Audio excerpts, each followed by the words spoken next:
Hey everybody, welcome to another episode of Let's Read About the Presidents. It's been a while since I did the last one, which was President Hayes, Rutherford B. Hayes. So today I'm going to do James Garfield, and I'm going to try to get to Grover Cleveland, who did 2 separate terms. So James Garfield was born November 19th, 1831. In Orange Township, Cuyahoga County, Ohio. He died September 19th, 1881. So, September, October, November, 2 months before his next birthday. His 2 months. Oh wow, geez, he was 50. Let's see, 50, before he turned 51. So he's 50. I think it was 50 when he died. He was part of the Disciples of Christ Church. He went to the Eclectic Institute of Hiram, Ohio, and Williams College in 1856. He was a teacher and a lawyer. He served in the Civil War, commissioned as a lieutenant colonel in the Ohio 42nd Regiment and rose to Major General, and resigned his commission in 1863 to take his seat in Congress. His father was Abram Garfield. His mother was Eliza Balu Garfield. His wife was Lucretia Crete Rudolph Garfield, married in 1858. Children was Eliza Arabella, Harry Augustus, James Rudolph, Mary Garfield, and Irving McDowell, Abram Garfield, named after his grandfather, and Edward Garfield. He was an Ohio State Senator for 6 months to a year. He was a U.S. Representative for a very long time. Looks like he was there for, 17 years, looks like, 17 years. He had only 1 term, March 4th, 1881 through September 19th, 1881, He was shot on July 2nd, 1881, and died September 19th. Okay, so he was assassinated. He was a Republican. He was assassinated. His vice president was Chester Allen Arthur. In the election of 1880, Mr. Garfield got 214 electoral votes. Winfield Scott Hancock got 155. The popular vote for Garfield was 4,453,295. For Hancock, it was 4,414,082. Wow, that's very close. Very close call in the popular vote there.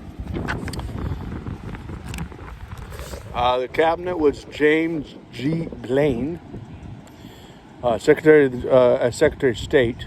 William Windom served as Secretary of the Treasury. Robert Lincoln, probably related to Abraham Lincoln, I think, Secretary of War. Attorney General was Mr. I. Wayne McVeigh. Secretary of the Navy, William Hunt. Postmaster General was Thomas L. James. And Secretary of the Interior was Samuel Kirkwood. Garfield was the last president to be born in a log cabin.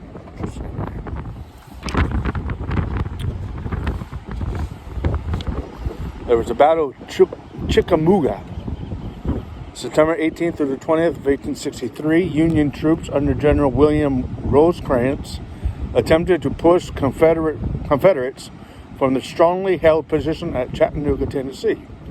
Rosecrans' plans, however, were derailed by Confederate Commander James Longstreet, who exploited a gap in the enemy's lines, causing a third of the Union soldiers there to abandon the field, as did Rosecrans and Garfield, the Confederates who won the battle.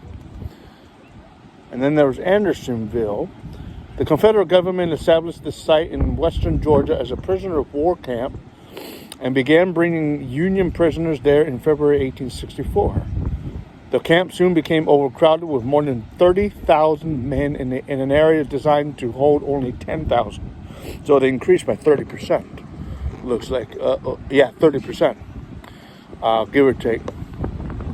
Starvation and disease caused the deaths of nearly 13,000, so that's 3% there. 3% from the 10,000, I think that's 3%. Soldiers during the 14 months that Andersonville operated. 14 months, so that's a year and 2 months. Once the inhumane conditions became public knowledge, Northerners wanted revenge and demanded that someone pay for Andersonville. In August 1865, Henry Wirz, W-I-R-Z, the commandant of the prison camp, was tried by military tribunal, found guilty, and hanged on November 10th. Wow. Garfield could write with either hand and sometimes amazed people by writing in Latin with one hand and writing in Greek in the other. That's very cool. His only Supreme Court appointment was Stanley Matthews in 1881. The population of the United States in 1881 was 50,155,783. National debt in 1881 was 2 billion, with a B, 2,069,013,507. Garfield was the second president to be assassinated. The first one was, of course, Mr. Lincoln. Garfield is the only president to be congressman, senator-elect, and president-elect at the same time. I think there's a what do they call it? Oh yeah, separation of powers there. Shouldn't do that. Now I think it's against the law to do that. This is going to be special. I'm going to do 3 in one video. Chester Alan Arthur. Born October 5th, 1829 in Fairfield, Vermont. Died November 18th, 1886 in New York City. He was known as the Gentleman Boss, Elegant Arthur, Chet, and the General. He was an Episcopalian. He went to Union College in 1848, or graduated in 1848, and he was a lawyer. Served in the Civil War, enlisted in New York and state militia in February 1858 as a brigade judge advocate. Rose to quartermaster general by the time he retired in December 1862. His father was the Reverend William Arthur. Mother was Malvina Stone Arthur. His wife, Chester's wife, was Ellen or Nell Lewis Herndon Arthur, wed in 1859. Children was William Lewis Herndon, Chester Allen Jr., and Ellen Herndon Arthur. He was collector of the Port of New York and vice president from March to September 1881. He also served one term, September 19th, 1881 through March 4th, 1885. No election because he succeeded President Garfield. He was a Republican, and he lost the party's nomination in 1885-1886. No vice presidents.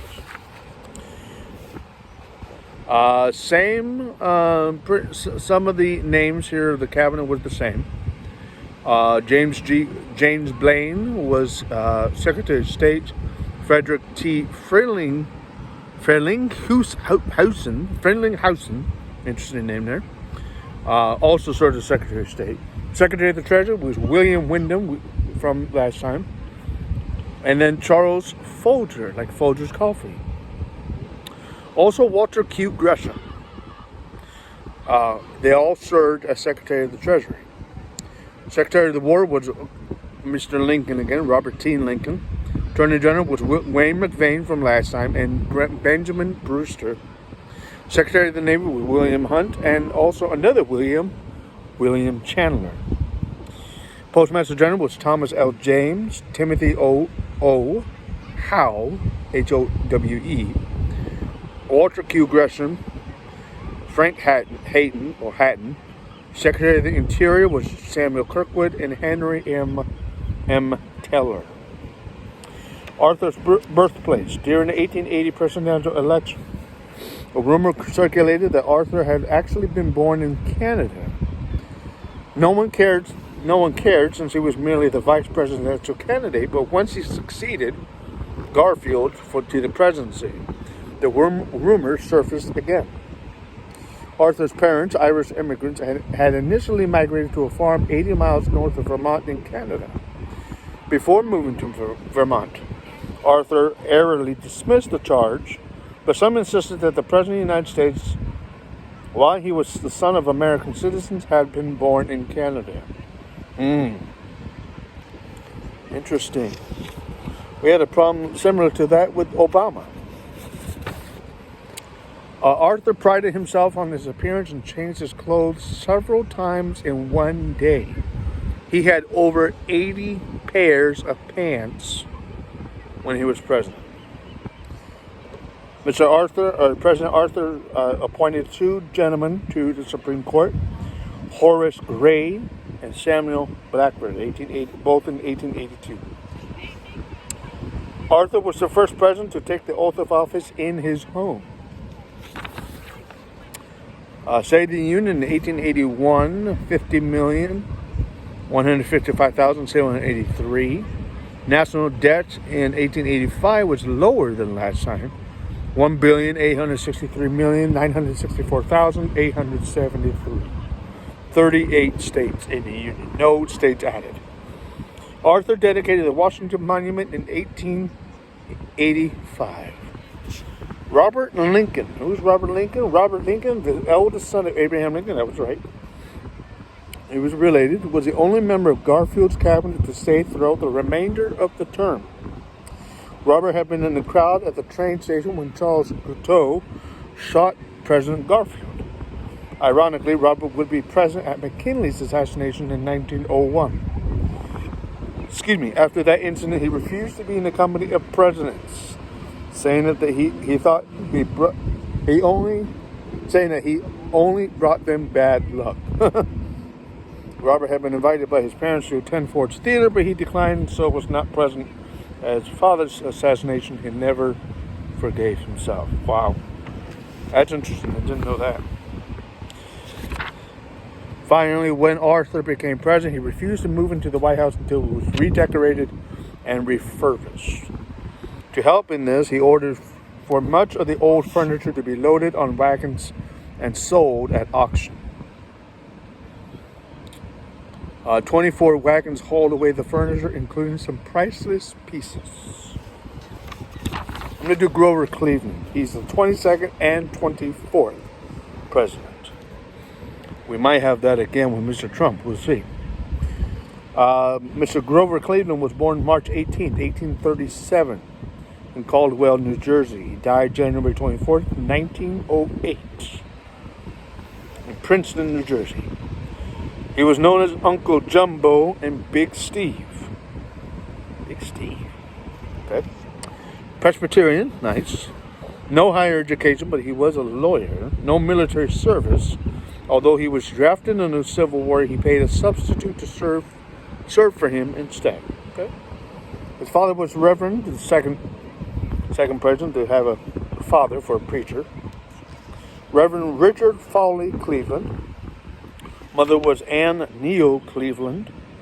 His wife, Grover's wife, was Frances Folsom Cleveland. Married June 2nd, 1886. Children were included Ruth Cleveland, Esther Cleveland, Marion Cleveland, Richard Folsom, and Francis Grover Cleveland. He was the sheriff of Erie County, New York, mayor of Buffalo, New York, and governor of New York. He had two separate terms as a Democrat. First term was March 4th, 1885 through March 4th, 1889. Second term was March 4th, 1893 through March 4th, 1897. Vice President was Thomas A. Hendricks and Adlai Stevenson.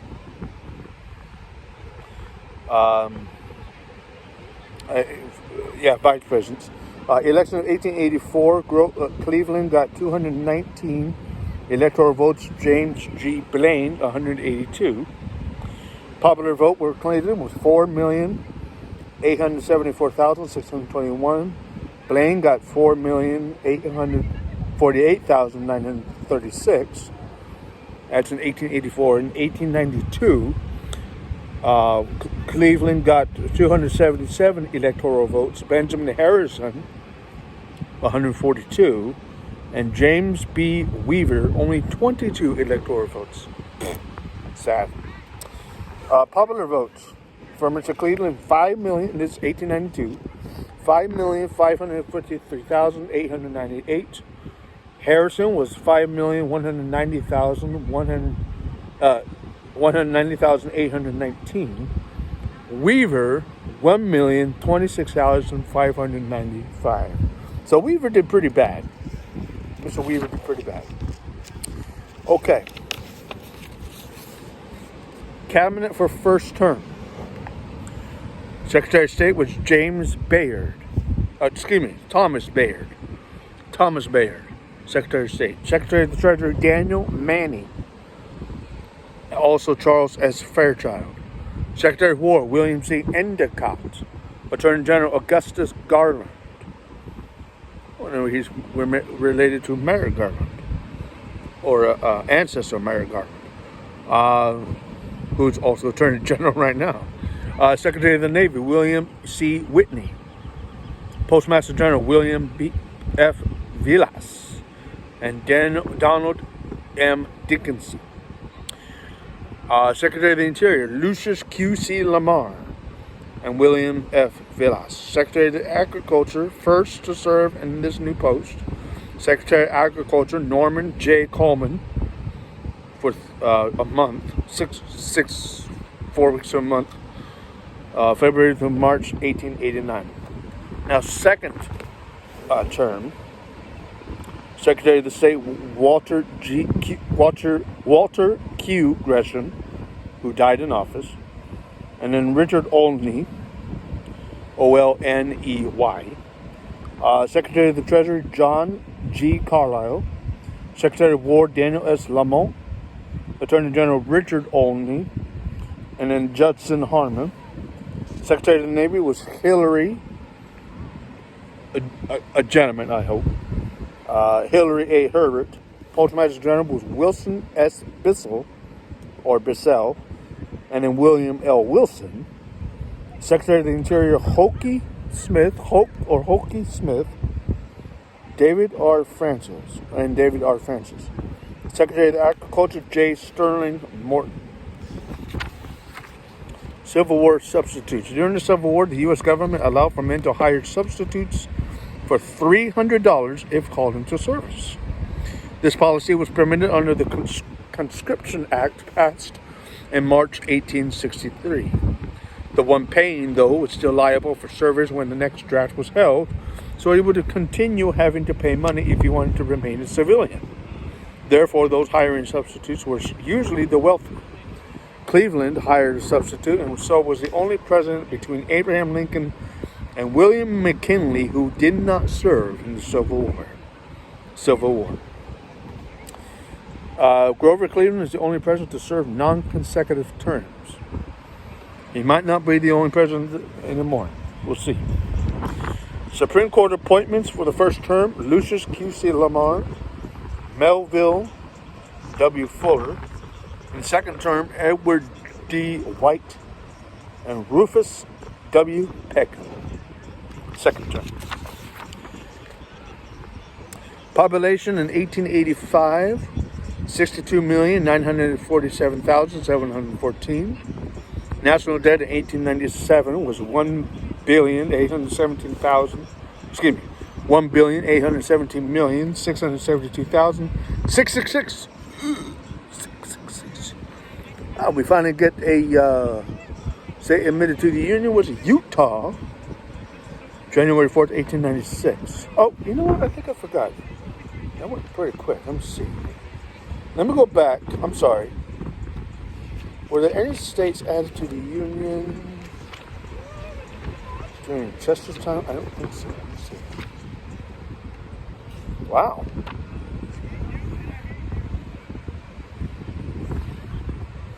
So between 1885 and 1897. Oh, okay. Oh, okay. 1885. How did we get 38 to 45? Huh.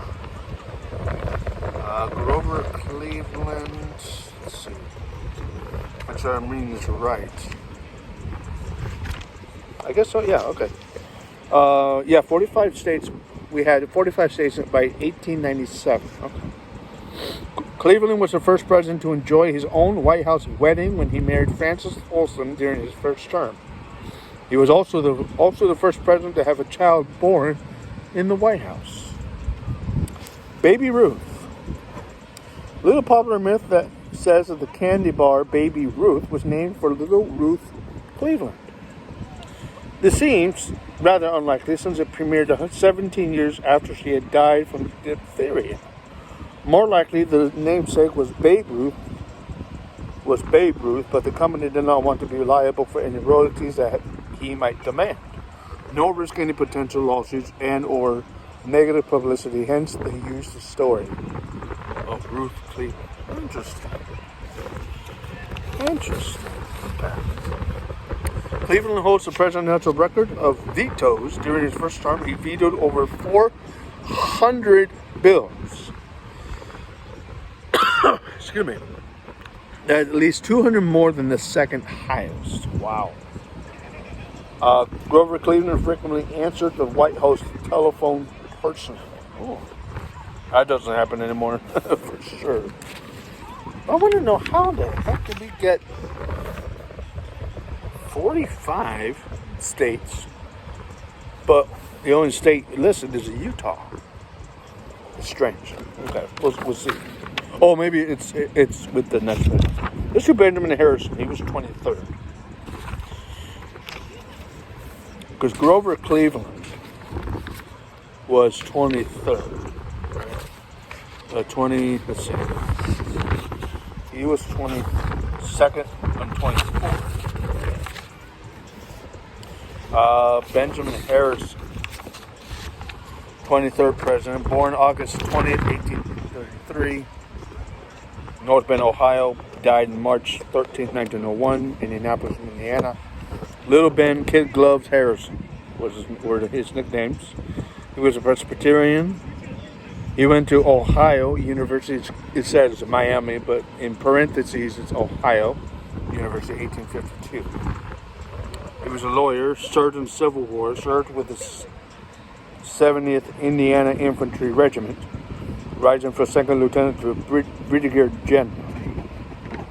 Served for almost 3 years.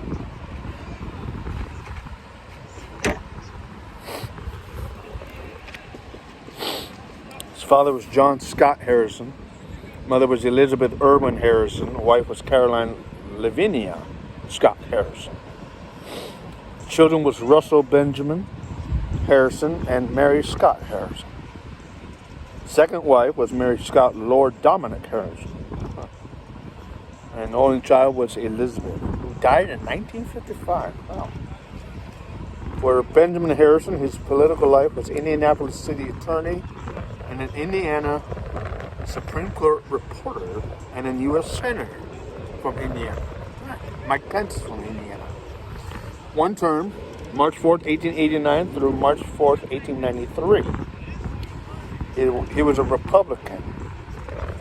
Reason for leaving office, lost in 1892 election to former President Grover Cleveland. His vice president was Levi P. Morton. In the election of 1888, Mr. Harrison got 233, Grover Cleveland 168. Popular vote for Harrison was 5,443,892. Cleveland was 5,534,888. 5,534,488. So Cleveland got more popular votes than Harrison did, but he got more electoral votes. Okay. Cabinet for Mr. Harrison. Secretary of State James G. Blaine. John W. Forster, two gentlemen. Secretary of the Treasury was William Windom, who died in office, and then Charles Foster replaced him. Secretary of War, Redfield Proctor, then replaced by Stephen B. Elkins. Attorney General was William H. Miller. Secretary of the Navy was Benjamin F. Tracy, 1889 to 1893. Postmaster General John Wanamaker. Secretary of the Interior John W. Noble, not the actor John Noble.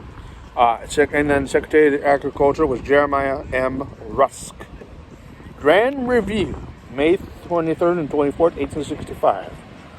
For 2 days, thousands of people crowded into Washington, D.C. to witness the Grand Review, a military parade of the Union Army. The first day saw George Meade and the Army of the Potomac marching in procession past the reviewing stand that included the new President Andrew Johnson and General-in-Chief Ulysses S. Grant. The next day, General William T. Sherman led his men, who had marched to the sea in Georgia and now were cheered by the people of Washington. This parade ended the official mourning period for the death of Abraham Lincoln back in 1865. Mr. Harrison was the grandson of the 9th President William Henry Harrison. Interesting. I think I read that before. State of the Union, population of the U.S. in 1889 was 62,947,714. National debt 1893 was 1,545,985,686. Okay, so here's the states that we're at. States admitted to the Union in 1889. North Dakota, South Dakota, Montana, and Washington State.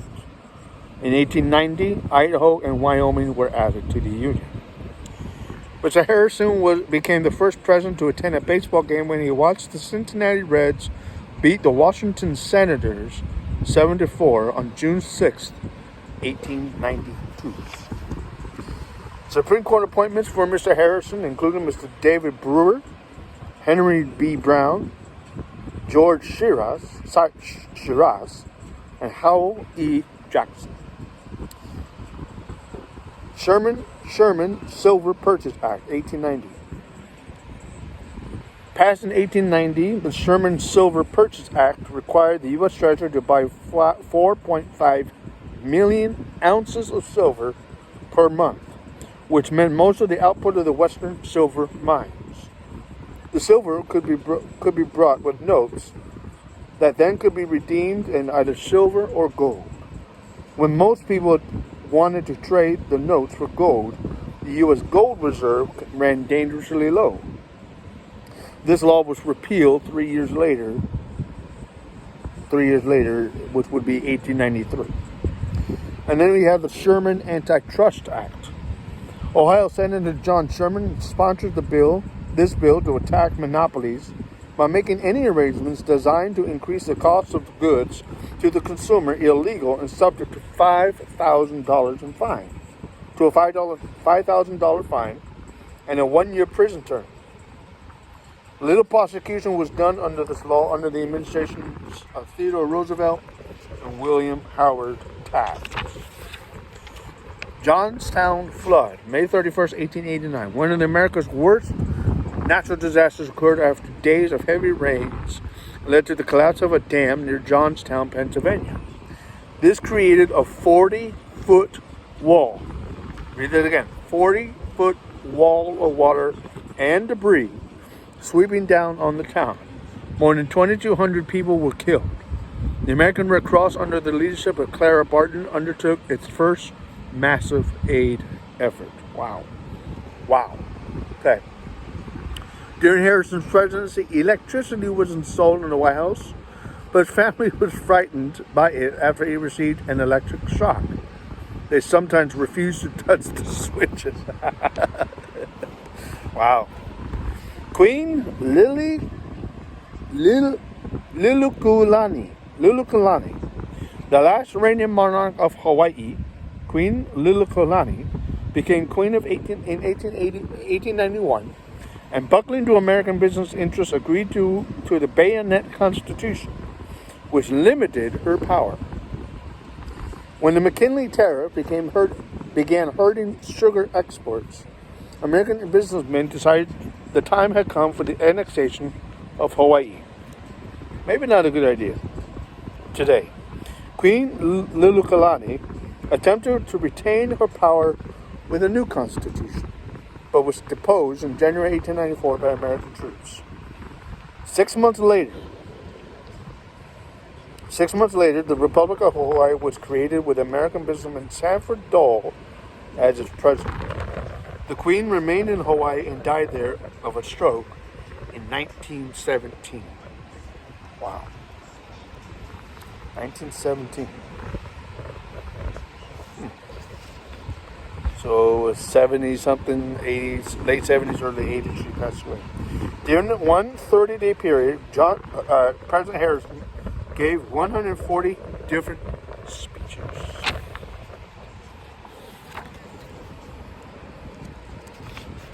And I believe we're done. Yeah, we're good. Okay.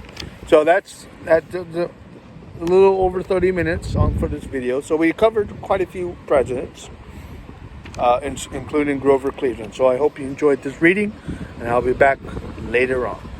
I'll see you later. Bye-bye.